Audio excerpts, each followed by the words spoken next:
여의도 인싸 하태경의 정치 인사이드. 네, 여의도의 정치 인싸 하태경의 정치 인사이드. 국민의힘 하태경 의원 매달 월간으로 모셔서 여의도 정치의 뜨거운 현안들 예리한 하태경 의원의 시각과 말로 풀어보고 있습니다. 오늘도 국민의힘 하태경 의원 모셨습니다. 안녕하세요. 예, 안녕하세요. 예, 홍준표 대구시장은 다음권 10개월 정지인데 지난번에 김재원 최고위원이 그런 이야기를 했던 것 같아요. 당원권 정지 나올 텐데 그게 무슨 소용이 있겠느냐. 발언권을 정지시킬 수는 없지 않느냐. 뭐 이런 이야기.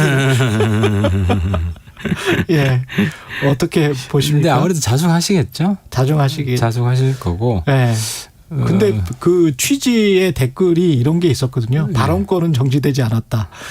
본인이 홍 시장님이 또 그런 이야기를 하셨어요. 그렇죠. 그래서 뭐 침묵 모드로 가면 홍 시장이 아니죠.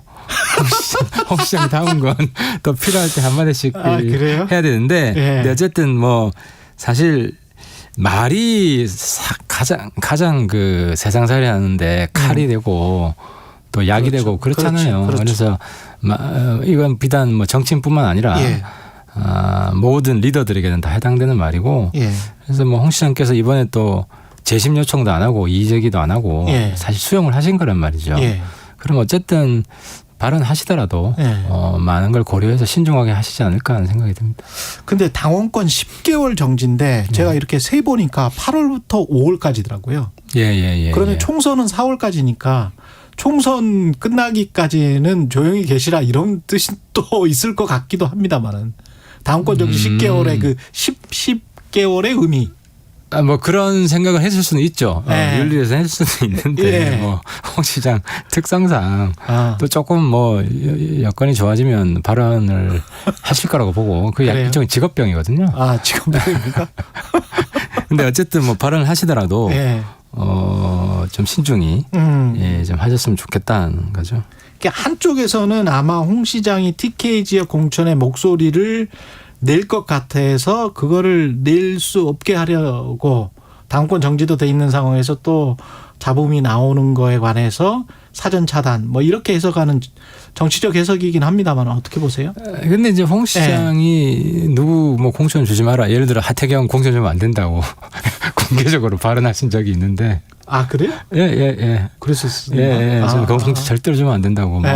그건 TK도 아니잖아요. 그러니까 TK 한정된 분이 아니잖아요. 아, 전국구니까. 그렇죠. 발언은 전국구니까. 오만사에다 개입을 하시는데. 근데 뭐 그게 꼭 그 해당 정치인한테 나쁘냐. 국민들이 판단하시는 건데. 그럴 수도 있죠. 하기사 네거티브 마케팅이라는 것도 있기 때문에. 그렇죠. 그래서 정치는 뭐 나쁜 뉴스도 속으로는 좋아할 때도 있고. 좋아할 때도 있고. 국토위 현안과 관련해서는 이게 양평고속도로의 핵심 진실에 다가가고 있습니까? 어떻게 보십니까?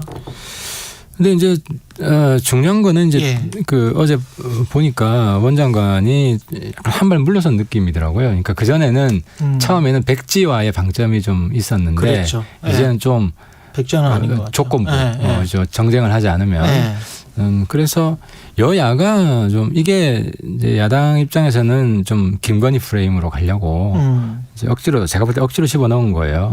그래서 그냥 말 그대로 가장 그 효율적인 노선이 어디냐. 그건 뭐 비용하고 편익. 그것만 생각하자. 그것만 생각하면 되거든요. 그래서 그러면은 사실 본 타당성 조사만 하면 돼요. 그러면 본 타당성 조사를 지금 할 노선이 한 3가지 정도 있지 않습니까? 그렇죠. 그래서 그거는 뭐 과학적으로 나옵니다. 그럼 지금 그거를 하자 새로. 그렇죠. 여야 합의로. 왜냐하면 지금 예타 하나만 했잖아요. 그렇죠. 근데 실제로 본 사업 들어가면 본 타당성 조사를 다 하거든요. 그렇죠. 환경 영향 평가를 하고. 그렇죠. 그 결과를 가지고 나중에 논의하자. 그 경제성 분석이랄지 그거를 다시 새로 하면 된다. 그렇죠. 그 예산을 그러면은 이제 배정을 해야 될 거 아닙니까? 그럼 예산 배정하려면 야당이 동의를 해야 되고. 그래서 그것만 동의를 해주면 이건 아주 합리적으로 풀 수 있는 문제죠. 근데 그 심상정 정의당 의원은 어제 그런 이야기를 하더라고요. 차라리 그 일가 땅을 백지 신탁을 하거나 매각을 하면 아니면 뭐 재단에 기부를 한달지 뭐 그래가지고 그걸로 어떤 뭘 하지 않겠다. 사익을. 그러니까 이제 심상정 의원 예. 치반은 어떤지 모르겠는데 좀 일가가 예. 한 마음이냐. 일가가 한 마음이냐. 부동산 문제에 있어서. 오빠도 있고 그러니까. 예를 들어 저도 뭐 제 동생도 있고 가족이 예. 있는데 저쪽 내 동생 명의의 땅을 예. 팔아라 이렇게 하기가 어렵고 심지어 딸이 엄마를 못 지켜주잖아요. 사위가 장모를 못 지켜주고 아무도 의지할 데 없는 이런 대한민국에 그리고 이제 땅 명의가 주로 회사로 많이 돼 있더라고요. 그렇죠. 근데 그게 개발 시행 회사잖아요. 근데 회사인데 그 회사 소유주는 또 영부인이 아니고 뭐 오빠인가 그렇더라고요. 그러니까 친척 가족 간의 관계도 뭐 서로 지켜주지 못하고 하나가 되기가 어렵다. 그걸 그렇게 요구할 수 있겠느냐. 하더라도 수용을 하겠냐. 본인이 내가 믿을 거라고는 내 재산밖에 없다라고 생각하지 않겠냐. 근데 이제 사실은 국민의힘 입장에서는 그 뭐 경제 타당성 조사가 어떻게 나올지는 모르겠습니다만은 A, B, C라고 하면 뭐 A안이 마냥 강산면이다. 근데 강산면이 돼버렸다. 그랬을 때 사실은 오히려 곤혹스러울 것 같아요. 강산면이 4만. 원안이 아니고. 만약에 이제 강산면 안으로 뭐 본 타당성 조사를 해서 여야가 합의해서 했는데 그게 이제 돼버렸다. 공교롭게. 근데 그랬을 때 그러면 이제 야당이 용역사를 그 지정을 하면 되죠. 그 정도는 저는 양보할 수 있다고 봐요. 그 정도는 양보할 수 있다. 왜냐하면 야당이 용역사를 지정하고 그 용역 결과는 누구나 볼 수 있잖아요. 그러면 이게 편파적으로 했는지 공정하게 했는지 뭐 그걸 뭐 지켜보는 사람이 한둘이 아닐 거기 때문에. 그래서 그렇게 그 용역사의 어떤 경제성 분석에 그냥 따르자. 그렇죠. 그것도 뭐 교차해서 뭐 2군데 이렇게 줘도 되고. 교차해서 2군데 정도 줘도 되고. 알겠습니다. 그런 논의도 좀 그 합의를 해서 잘 해봤으면 좋을 것 같고 법사위도 공방이 뜨거웠는데 그 전직 법무부 장관 박범계 의원과 한동훈 장관 이것도 결국은 대통령 장모 그다음에 이재명 대표의 측근 이화영 전 부지사 결국 대리점 비슷한 양상이었던 것 같기도 하고요. 그렇죠. 근데 어쨌든 장모 법정 구속된 사건은 이게 윤석열 공화국이 아니다. 민주당이 검찰 공화국이라고 그렇게 주장을 했지만 윤석열 대통령이 검찰을 조정하지 못하고 있다. 그걸 역으로 입증한 거 아니냐? 입증한 거죠. 입증한 거고. 그리고 이제 최근에 그 이화영 진술 번복하기 위해서 그거는 뭐 거당적으로 그리고 지지자들까지 심지어 뭐 와이프까지 다 지금 진술 번복 시키려고 하고 있잖아요. 이게 사실 사법 방해 맞죠. 맞는데 실제로 성공할지 이미 진술을 뭐 거의 다 한 것 같더라고요. 이화영 부지사가 검찰한테 진술을 했고 또 변호인 통해서 밝혔고 그리고 아마 그런 결론에 이른 데는 많은 고민이 있었겠죠.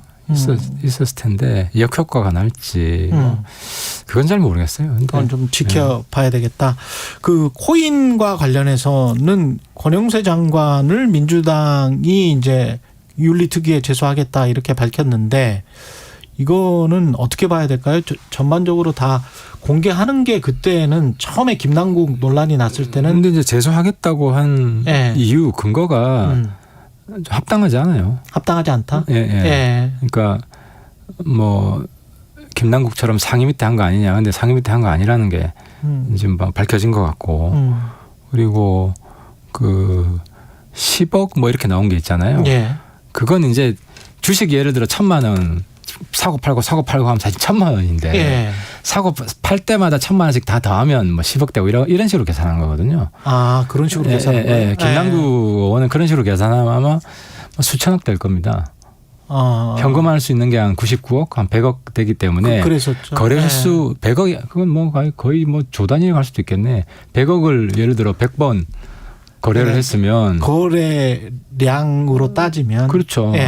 그래서 거래량 곱하기 이제 거래 횟수니까. 그러니까 이제 좀 계산이 약간 오해를 불러일으킬 소지가 있고 그래서 뭐 제소를 하든 뭐를 하든 뭐 문제 없는 걸로 나올 겁니다. 문제 없는 걸로 나올 것이다.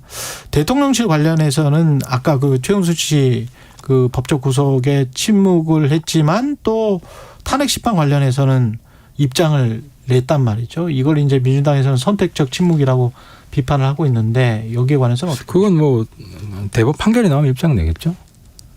최은순 씨 관련해서 대법 판결. 어쨌든 이번 항소심이니까. 그렇죠. 탄핵은 사실 최종심이잖아요. 예. 그러니까 당연히 입장을 내야 되고. 예. 이제 대법 가서도 뭐 유죄 나오든 무죄 나오든. 예. 입장을 전 낼 거라고 봅니다. 이 백재권 씨 관련해서는 어떻게 봐야 돼요? 관저 그러니까 이전 이제 첫째 이슈는 예. 당시에 이야기를 안 했냐가 예. 있는데 경찰이 그렇죠. 경찰이든 뭐 대통령실이든 예. 아마 본인한테 물어봤을 거예요. 천공이라고 주장을 하는데 당신 밝혀도 되느냐? 천공은 아니기 때문에. 근데 아마 백재권 씨 본인이 반대했을 겁니다. 왜냐하면 그 당시 이름이 나왔으면 제2의 천공으로 몰렸을 가능성이 있고 근데 이제는 수사를 했기 때문에 예. 수사는 강제성이 있고 밝혀야만 되잖아요. 예. 그래서 이제는 불가피하게 나온 것 같고요. 예. 그리고 이제 또 한 가지가 이제 뭐 미신을 믿는 거 아니냐 이런 건데 이건 좀 제가 뭐 그런 얘기 한 적이 있는데 제사 지내잖아요 우리가. 예. 제사 지내는 게 과학이냐 미신이냐 예. 이렇게 물으면 뭐라고 답변하겠습니까? 근데 그 관저 안보적인 측면에서는 어떻게 보세요? 정보이시기도 하니까. 안보적 측면에서 예. 그 군사 시설에 민간인이 간 거잖아요. 민간인이 종종 들어가죠. 아니 근데 그러면 이렇게 누가 전화를 했을 아니 거 그러니까 허가를 하면 예, 그 당시에는 인수위니까 예. 인수위에서 허가를 예. 했겠죠. 그러니까 인수위에 누군가 전화를 해서 그렇죠. 국방부에도 동의를 받았을 거고 그런 절차를 거쳤을 겁니다. 근데 그래도 되는 거예요? 그래도 되죠. 민간인들 허가만 있으면 군 당국에서 허가가 있으면 들어가죠. 그리고 우리가 보통 행사를 예를 예. 들어 뭐 천안함 뭐 추모식이나 예. 여러 가지 행사를 하지 않습니까? 뭐 예. 얼마 전에 연결식도 포항 해병대에서 했잖아요. 예. 그 민간인들 많이 갔거든요. 근데 사전에 신청하고 예. 동의를 하고 뭐 이런 과정을 통해서 다 들어가는 거죠. 그럼 돈도 줬을까요? 돈이라니요. 그 복비랄지 뭐. 컨설팅비. 컨설팅비. 그러니까 이것도 보니까 아니 만약에 행정수도 이전 때 예. 행정수도 이전 때 예. 그 이해찬 위원장으로 해서 예. 당시 풍수 전문가가 들어가 있더라고요. 그래요? 예. 그리고 공공기관 이전할 때 약간의 문화잖아요. 예를 들어서 공공기관 이전에 어떤 공공기관장이 그 배산 임수 뭐 이런 남향 이런 거 좀 잘 따지고 전문가한테 물어봐. 이렇게 해서 예. 예산을 좀 쓰고 예. 그리고 우리 뭐 고사도 지내잖아요. 공공기관에서 그 예산 쓰잖아요. 예. 그래서 이제 그런 예산을 못 쓰게 해야 되냐. 그런 것도 좀 문제가 있을 것 같아요. 여태까지 계속 써왔고. 10기록은 지금 없다는 이야기가 보도가 나와서 그때 출입기록 백재권 씨. 뭐 그거는 뭐 따져봐야 되겠죠. 좀 따져봐야 될 것 같고. 민주당 상황은 그 체포동의안 기명투표를 핵심이가 그 공고를 했지 않습니까? 이거는 뭐 어떤 의미입니까? 그건 뭐 전 할 수도 있고 뭐 안 할 수도 있고 이거는 좀 뭐 토론할 수 있다고 보는데 이제 이재명 건 지나고. 이거 지나고. 이재명 건은 본인 이해 충돌이 있잖아요. 그렇죠. 본인 그러면 건데. 만약 이제 8월에 이화영 부지사 관련해서 대북 선거 관련해서 만약에 체포 동의안 오면 그거 지나고 지나고 뭐 이재명 결론을 내고 뭐든 어떻게 되든 결론을 내고 뭐 구속이 되든 아니면 이제 판사 앞에 가서 영장 심사 받잖아요. 그게 혁신의 진위에 맞지 않느냐 그런 말씀이시죠? 아니 그러니까 그걸 지나고 해야 그러니까 혁신의 진정성이 그렇지 그 말씀이시죠? 입증이 되는 거죠. 그래서 이재명 건 지나고 그 다음에 혁신이가 이제 이런 제안을 했으면 조금 제도적으로는 좀 오해하지 않을 수 있는데 지금은 좀 오해를 피하기가 어렵고 민주당 내에서도 반발이 나오잖아요. 알겠습니다. 여기까지 듣겠습니다. 예, 지금까지 하태경 국민의힘 의원이었습니다. 고맙습니다. 예, 수고하셨습니다. 최경영의 최강 시사는 여러분과 함께합니다. 짧은 문자 50원, 긴 문자 100원이 드는 샵 9730.